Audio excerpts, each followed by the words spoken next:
I'm Kim Ross. I'm the Executive Director of ReThink Energy Florida. What I'm going to talk about is what attendees for Reclaiming Florida's Future can specifically expect when they come up for our January 31st event.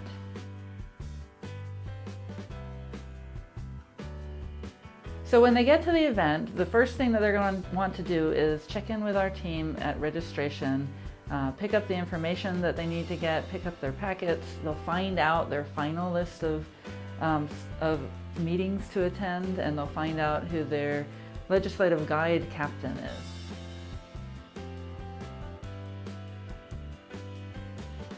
They will be doing all sorts of fun activities. They'll be networking, they'll be going to rallies. We're working on setting up an announcement from the chamber of our attendees. But the number one thing that you'll be doing is going to meetings and meeting with legislators. I also want to recommend that if this is your first time to the Capitol, that you go up to the 22nd floor at some point during your day and see the view from up there.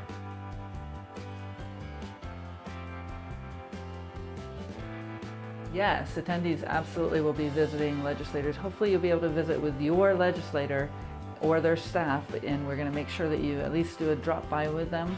But legislators, we'll also ask you to visit some legislators that aren't your own, but that are in your area. The reason is we like a few people per visit. We don't want just a single individual to take a meeting. We want 2 or 3 at least. And so to support everybody that's from your area, we want to make sure that you attend more than the 2 meetings that are your legislators.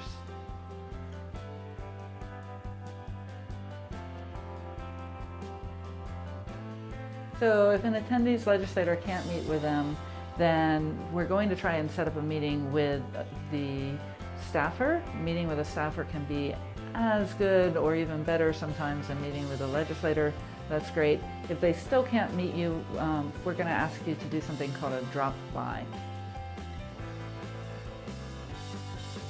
And so a drop-by is dropping by their office, seeing if they have any extra time, seeing if they're there. Sometimes you can actually meet with the legislator right on the spot.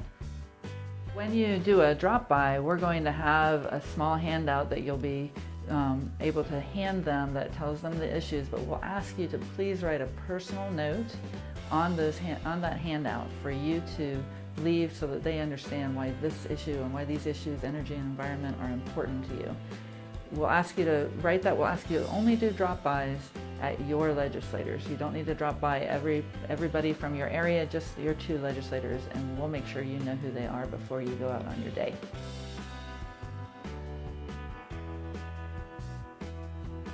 They should expect very polite staff. They should expect that the staff or the legislator may not be knowledgeable about the bills they want to talk about.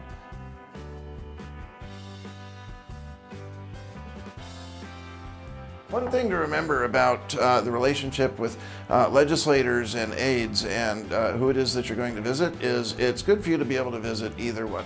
Go ahead and visit with an aide if you can, if you're not able to meet with a legislator. The aides are knowledgeable about the bills. Often they have written or helped write the bills, so they really know what they're doing, and they can do anything to help you out that the legislator would be able to do.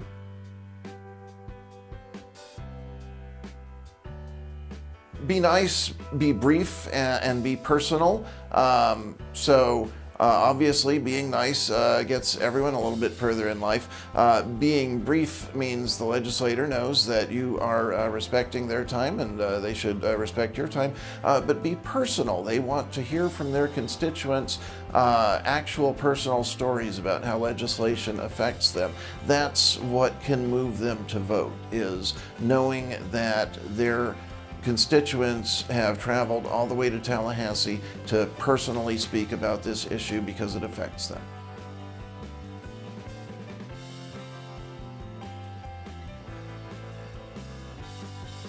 They shouldn't say that they don't like the legislator or any of their bills.